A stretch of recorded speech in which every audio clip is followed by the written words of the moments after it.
Hey guys, JamesMCD Reviews here. Welcome to a very late TV log. Sorry about this one taking so long, but I'm here to talk about Season 1 of Peacemaker. This is the new HBO Max original series written and directed by James Gunn and starring John Cena reprising his role from last year's The Suicide Squad. All 8 episodes are out on HBO Max, so I'm going to be going into full spoilers, so if you haven't seen it already, you should definitely go watch it because it's really good. But for everyone else, let's get into it. So the show picks up right after the events of the Suicide Squad. Christopher Smith, aka the Peacemaker, is somehow still alive, and right after he gets left out of the hospital, he gets intercepted by this special ops group put together by Amanda Waller, and he gets assigned to help them in uncovering this this project called Project Butterfly, which in its simplest terms is another alien invasion. It's these mutant butterfly things who have come down to Earth to, you know, take over the people in power so that they can take control of the planet, basically, and they have to figure out, you know, what is keeping these things alive and basically kill all the butterflies. I knew that I was gonna like this show right from the opening credits. Well, I mean, honestly, I knew I was going to like this show when it was announced. I mean, anything James Gunn has touched in terms of superhero movies has been solid gold up until this point. So I had no doubt that he was going to absolutely knock this one out of the park. But the opening credits, where it's just this choreographed dance number to Wigwam's Do You Want to Taste It, with all the cast members it's straight face, like deadpan into the camera, that was the moment where I was like, okay, this show is going to be a lot of fun. This show knows exactly what it wants to be, and I'm here for all of it. And the hilarity goes well beyond the opening credits. The show is really, really funny. Like, admittedly, there are some jokes that I feel like get dragged on a little too long and become overly explanatory, and that was a problem I had to a certain extent with the Suicide Squad, but it wasn't as prominent there.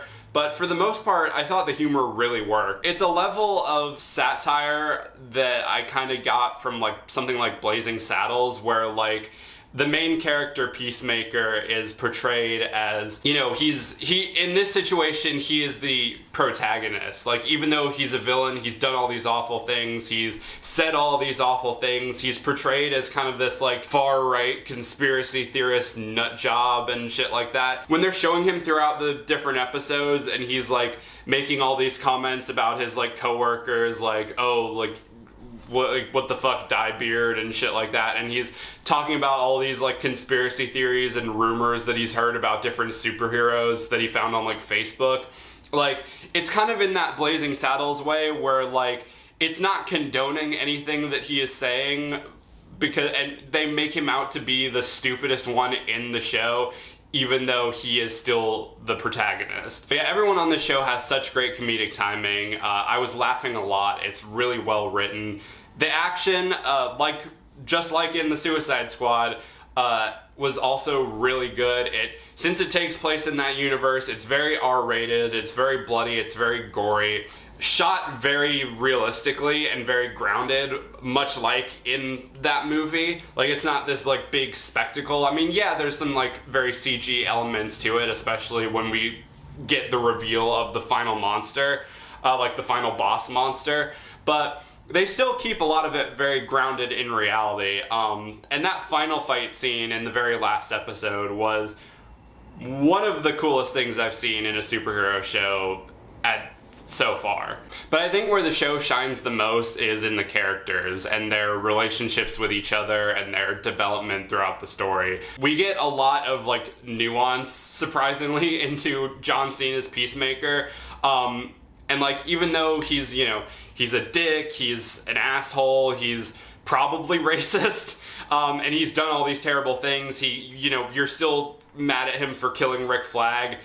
We kind of see a lot of like what got him to that point where he would do all these things, and how he got that mindset of, I cherish peace with all my heart and I don't care how many men, women, and children I need to kill to get it. And I think that all comes in the form of Peacemaker's dad, played by Robert Patrick. Like, throughout the series, Peacemaker keeps getting accused of being racist, and like they have that great bit in the opening of the episode 1 where he's like, oh, haven't you ever noticed you kill a lot more minorities than white people and shit like that?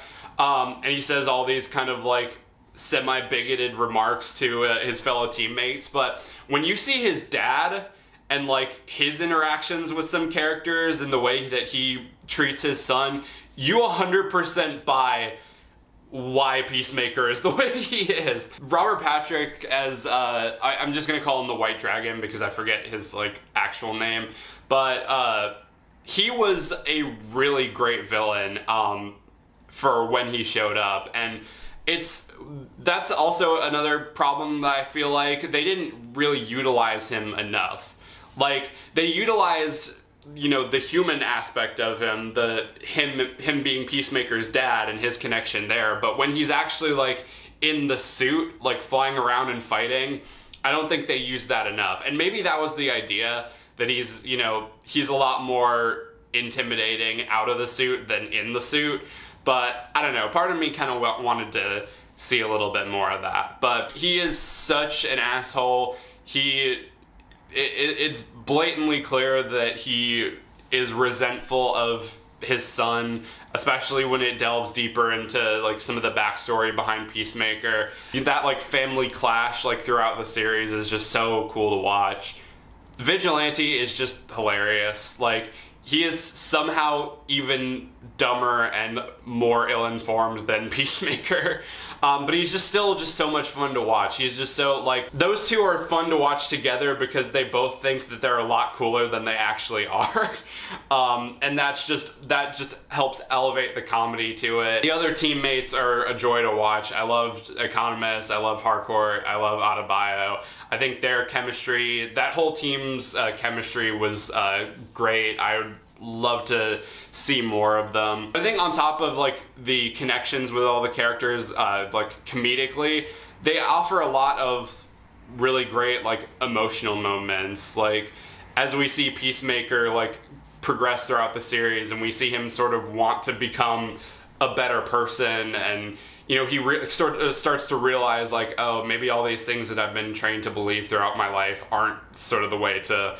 look at the world and shit like that. And we see that like in the like last few episodes where he's finally starting to make like real friends, and he starts to like question like, do I still want to be killing people? Like, do I want to be doing like government work and shit like that? Like, it's so cool. Like, James Gunn, with all of his like superhero projects, has been able to take characters that no one knew about or gave a shit about up until this point and make them fully fleshed out three-dimensional characters that you care about, and you actually feel bad when something bad happens to them, which is pretty insane from a storytelling perspective. So yeah, overall, I thoroughly enjoyed Peacemaker. I would highly recommend it. If you enjoyed the Suicide Squad and you have a good sense of humor, you are definitely going to enjoy this. If you are someone who's easily offended or someone who doesn't understand satire, then you probably won't enjoy this one. There are a lot of scenes in this show where I was like, I wonder how Twitter feels about this. But I don't know, I feel like most people who have seen the show have been responding positively to it. And I mean,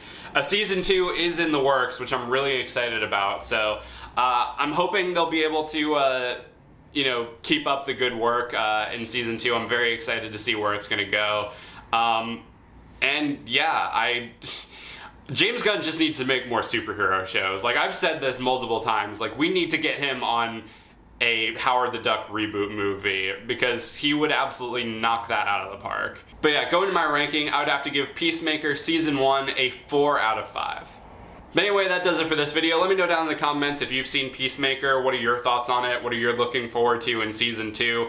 And what superhero or supervillain do you think James Gunn should do a movie or show on next? Let me know that down in the comments. Until next time, be sure to like, subscribe, ring the notification bell so you can stay up to date on when I'm posting. Follow me on all my social media, subscribe to my main channel. Everything you need to know will be in the description. Thank you guys again for watching, and I'll see you later.